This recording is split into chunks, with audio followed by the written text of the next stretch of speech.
ലക്ഷദ്വീപ് ഈ തെരഞ്ഞെടുപ്പിൽ വളരെ ശ്രദ്ധേയമായിരുന്നു. ദ്വീപുകാരായ മനുഷ്യരുടെ ജീവിതം വളരെ സവിശേഷമായ ഒരു ജീവിതമാണ്.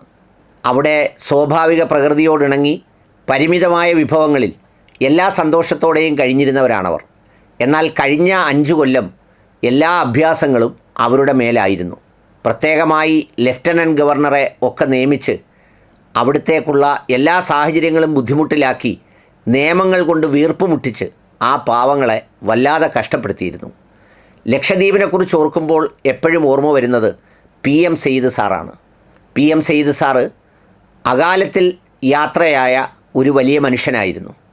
അദ്ദേഹം എന്നും ചെറുപ്പത്തിലെ പത്രം വായിച്ചു തുടങ്ങുമ്പോഴേ ലക്ഷദ്വീപ് എന്ന വാക്കിനോട് ചേർന്ന് വെക്കുന്നത് PM സെയ്ദിൻ്റെ വാക്കായിരുന്നു. അദ്ദേഹത്തിൻ്റെ മകനാണ് ഹംദുള്ള സെയ്ദ്. അദ്ദേഹമാണ് ഇത്തവണ അവിടെ ജയിച്ചത്.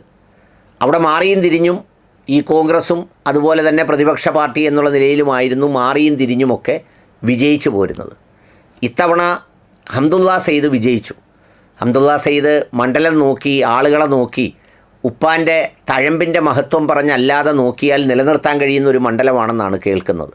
ഏതായാലും അതിന് അദ്ദേഹത്തിന് കഴിയട്ടെ എന്ന് ഞാൻ ആശംസിക്കുന്നു, പ്രാർത്ഥിക്കുന്നു. എൻ്റെ പോയിൻ്റ് അതല്ല. അവിടെ നമ്മുടെ യൂസുഫ് സഖാഫി ഉസ്താദ് BJP മുന്നണിയിൽ മത്സരിച്ചിരുന്നു. NCPയുടെ ഭാഗമായിട്ടാണ് അദ്ദേഹം അവിടെ മത്സരിച്ചത്. അജിത് പവാർ BJPയോടൊപ്പമാണെന്നുള്ള സംഗതിയൊന്നും യൂസുഫ് സഖാഫിക്ക് ഒരു പ്രശ്നമേ ആയിരുന്നില്ല.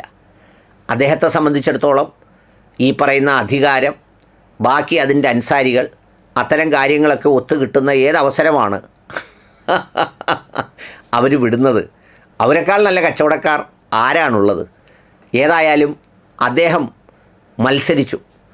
ഇവിടെ ഇന്ത്യയിലുള്ള മുസ്ലിങ്ങളും വിദേശത്തുള്ള മുസ്ലിങ്ങളും വിദേശത്തുള്ള രാജ്യക്കാരുമൊക്കെ വല്ലാതെ BJPക്കാർ എന്തെങ്കിലും ദ്രോഹം ചെയ്തു കളയുമോ, മോഡിക്ക് 3/2 ഭൂരിപക്ഷം കിട്ടി വന്നാൽ ഞങ്ങളുടെ സ്ഥിതി എന്താകുമെന്നൊക്കെ ഉള്ളുരുകി പ്രാർത്ഥിക്കുമ്പോഴും നമ്മുടെ സഖാഫി ഉസ്താദ് പ്രാർത്ഥിച്ചത് മുഴുവൻ എങ്ങനെയെങ്കിലും ജയിക്കണമെന്നും ഞാൻ ജയിക്കുന്ന മുന്നണി അധികാരത്തിൽ വരണമെന്നും ഒക്കെ തന്നെ ആയിരിക്കും. അല്ലാതെ ആരും പ്രാർത്ഥിക്കത്തില്ലല്ലോ. ഇനി അത് മാത്രമല്ല, ജയിച്ച് പൊയ്ക്കഴിഞ്ഞ് പാർലമെൻറ്റിനകത്ത് എന്തെങ്കിലും സവിശേഷമായ പണി ചെയ്യാനാണോ പോകാനിരുന്നത് എന്നൊക്കെ വേണമെങ്കിൽ ചിലപ്പോൾ അദ്ദേഹം വിശദീകരിക്കുമ്പോൾ മനസ്സിലാവും. കാരണം ജയിച്ച് അവിടെ ചെന്നെങ്കിൽ മാത്രമേ ചില സംഗതികൾ ചെയ്ത് പാർലമെൻറ്റിൽ വെക്കാനും അതോടുകൂടി മോഡിജിയുടെ മനസ്സ് മാറാനോ അല്ലെങ്കിൽ അത്തരം കാര്യങ്ങളോ ഒക്കെ ഇടയാവുകയുള്ളൂ എന്നൊക്കെ വേണമെങ്കിൽ പറഞ്ഞു കളയും. അതൊക്കെ പറയുന്നതിന് അവർക്ക് മടിയൊന്നുമില്ല. അതുകൊണ്ട് ഏതായാലും അദ്ദേഹം മത്സരിച്ചു. അതിലെ ഒരു സന്തോഷ വാർത്ത എന്താണെന്ന് ചോദിച്ചാൽ, അദ്ദേഹം നോട്ടായെയും വേറൊരു സ്വതന്ത്രനായ കോയയെയും തോൽപ്പിച്ചു. 201 വോട്ട് മൊത്തത്തിൽ അവിടുന്ന് നേടി. ചില്ലറ കാര്യമല്ലത്. 201 വോട്ടെന്നൊക്കെ പറയുമ്പോൾ അതുണ്ടാക്കാൻ പോകുന്ന പ്രത്യാഘാതങ്ങൾ, അത് സൃഷ്ടിക്കാൻ പോകുന്ന ആ പ്രത്യേകതകൾ, ഇതെല്ലാം കണക്കിലെടുക്കുമ്പോൾ ആ 201 വോട്ടിന് 2 ലക്ഷം വോട്ടിൻ്റെ മൂല്യമുണ്ട്.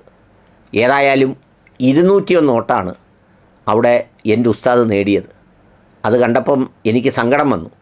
എന്താണെന്ന് വെച്ചാൽ, അദ്ദേഹം ഇവിടെ ഏതെങ്കിലും ഒരു പരിപാടിക്ക് ആ സമയത്ത് വന്നിരുന്നെങ്കിൽ എന്തെല്ലാം ഇതിനേക്കാൾ എത്രയോ ആയിരക്കണക്കിന് ആളുകൾ അദ്ദേഹത്തിൻ്റെ പ്രഭാഷണങ്ങൾ കേട്ട് ആനന്ദലഹരിയിൽ ആറാടേണ്ടതാണ്.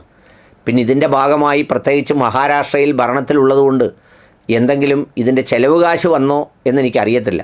വരാതിരിക്കത്തില്ല. കാരണം വന്നില്ലെങ്കിൽ ഇവിടുന്നെങ്ങ് പിരിച്ചെടുക്കാനൊന്നുമില്ല, പട്ടിണി പാവങ്ങളാണ്. അങ്ങനെ നമ്മുടെ യൂസുഫ് ഉസ്താദ് 201 വോട്ട് നേടിയ വിവരം നിങ്ങളുമായി പങ്കുവെക്കുകയാണ്. ഏതായാലും കടുത്ത ഒരു സംഗതിയായിപ്പോയി, ഒരു ചെയ്ത്തായിപ്പോയി.